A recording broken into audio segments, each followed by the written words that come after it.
What is up, everybody? Welcome, or of course welcome back here to my channel. My name is of course Bianca, and this is Conscious Creation with me. We talk about everything here on my channel: law of assumption, law of attraction, as well as spiritual laws. And if of course you're new to my channel, do not forget to hit like, share and subscribe so you don't miss out on another video that is going to change your life. So guys, I got this question probably over a couple of months ago, I would say 2 months ago, from one of my Facebook subscribers, Facebook group members, who asked me about inspired action and doing a video on inspired action. It's not something I'm extremely interested in terms of the word inspired action. Like, what is inspired action anyway? It sounds very much like a deviating plan to like text my SP and send them a message and really plan out what I'm going to write them and how am I going to feel after. So it sounds very much like inspired action, like, oh, I just got inspiration. But I'm going to speak specifically today a question that comes in a lot on the Facebook group and from you guys on that channel over there. By the way, the description for all of my good stuff, guys, is down below. Is when should I reach out to my specific person or the person that I'm wanting to manifest? That could be also in a situation, you know, someone owes you some money, or maybe it's your boss, whoever it is. When do I reach out to them? The fact that you're asking that question, I would say don't reach out to them, because your assumption and your belief should be that it is easy for you and it is effortless for you and it is simple, and it actually kind of doesn't come in your thought process if you text somebody or not. You just do it. That is what I do, guys. Like, when I want to text somebody, I text them. When I don't, I don't. I have no grudges or no resentment, or I don't think. I just tip my fingers on the phone and just text them, right? But, you know, if you're asking yourself this question, you're obviously having a little resistance. That's why I'm here trying to explain, or I'm going to get to the point in a second. You want to ask yourself, when you ask this question, in what state am I? Am I in a state of needing something from that other person? Am I in the state of needing something from myself when I get a response or I don't get a response, in giving me some sort of satisfaction or relief? And if the person, of course, doesn't respond, then, you know, kind of shooting yourself in the foot and feeling bad. Am I looking for some kind of external evidence to prove to myself that I feel something? So the question I have is, am I coming from a place of wanting something from somebody else? And that's never a good place to come from, guys. We hear this on all these channels, all these manifestation coaches, all of the info out there in the manifesting community. You never want to come from a place of lack. You want to take your attention. If you feel that, you want to take your attention and go back into self-love, go back into imaginal acts, go back to techniques, go back to just living your life. And the thing is, you want to really understand here is, if you feel the need to text your ex, or you text your SP, or text the boss, then just do it. If you really want to do it, you're going to do it.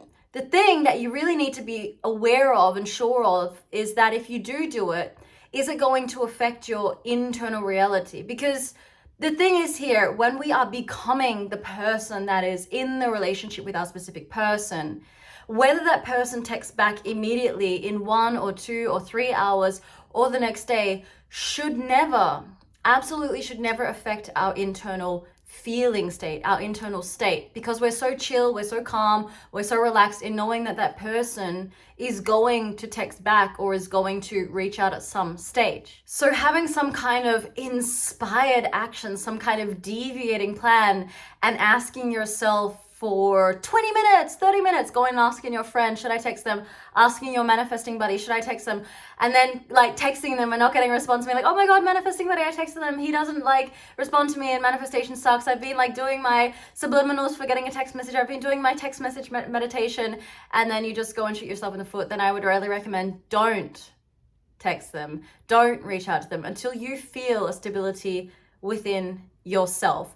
I'm going to give you guys an example and a little story that really proves to you as well, if you are living or dwelling in the end in your manifested reality, which is becoming the person that is with your specific person. So your end is obviously a committed relationship, married, engaged with that person 24/7, you know, that assumption, that belief that they're always texting you. It's like, it's getting ridiculous that they're texting you. They literally text you morning, afternoon, and evening. They're calling your mom. Like, if that is your general assumption about the state that you're in, then it's not going to matter anyway if you quote unquote fuck up like I did. And the story I want to tell you guys is, you know, once I was traveling with my ex in Greece, and we had a massive fight, And I remember I ended up in Athens alone, and I think he was stayed on the island where he was.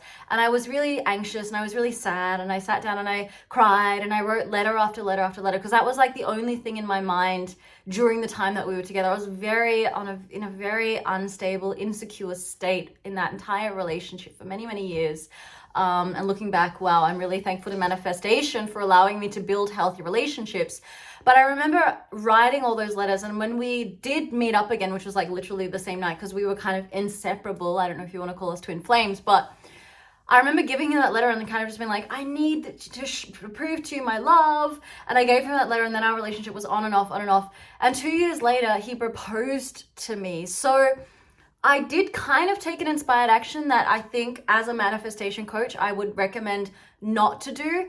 But I'm just letting you know that if you fuck up and if you make some inspired action, or if you text your ex and you shoot yourself in the foot and you get all unstable again and you get really anxious and you're asking yourself, oh my God, I shouldn't have done that. Oh my God, I was visualizing a different answer from him. He didn't text back. My life is over. Like, if that happens, know that if you're living in your end and this relationship is done and you're really that girlfriend or boyfriend that is, again, in the end, then it doesn't matter. Nothing can ruin your manifestation, and nothing can mess up your manifestation in any way, shape, or form, because it is the end. It is the end state that matters. But the end state is where you feel relaxed, you feel easy, you feel effortless, you feel adored, you feel like you're in constant communication. That is the state that you want to use the techniques and manifesting to get into. And that is it. So in essence, after this long rant, if you do take inspired action, which is very chilled out and very relaxed, because your assumption is you can text whoever you want, whenever you want, then go for it. If it's not going to mess up your internal state. If you are somebody right now who is humming and hawing and wondering, and you feel like A, you want something from that person, or B, you want the relief or the satisfaction of getting an answer from them, and you're searching for that external validation, no, don't reach out to them. Take your time, set back and deliver yourself, and give yourself some inner love, some self-love, some self-practices, soothe yourself, become stable within yourself, and then maybe you'll reach out to them. Or maybe you can imagine them coming towards you. And if you do want to watch, I think it's my constant communication, text message, meditation, visualization, get into that state, guys. I would really recommend it. I'm going to share it obviously up here. And that's it for now. Thank you so much for being here, guys, today on this video, or with me here in this video. If you did get to the end of this video, you obviously loved this content and you're loving my videos. So I'd really love it if you would hit like, share, and of course, subscribe to this channel. That helps the algorithm get these videos out as much as possible to make this channel just amazing. As well as, of course, if you do need any help with your manifestations, all of my contact info, as well as my website for those bookings, is in the description below. Membership channel for those affirmation saturation sessions, group coaching sessions, and everything else in between. Thank you guys for being here. I really appreciate you all. And until next time, bis dann. Ciao.